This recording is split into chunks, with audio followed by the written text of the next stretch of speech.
हो बरलू घिउ के दियरिया हो आरती उतरलू माई के बुझे लागल जय करिया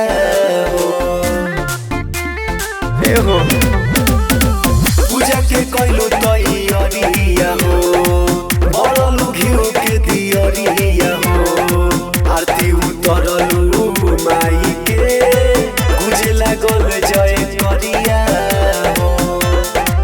खुशी मन में बावे सभे मंगल में गावे उधन पावे दर्शन पावे सरस्वती मैया आ गईली मोर गावे उधन पावे दर्शन पावे सरस्वती मैया आ गईली मोर गावे।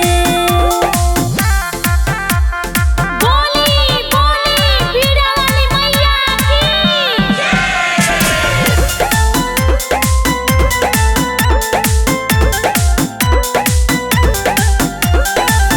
साल भर पयाइल बा दिन एगो खास हो शारदा भवानी आइली सेवकों के पास हो।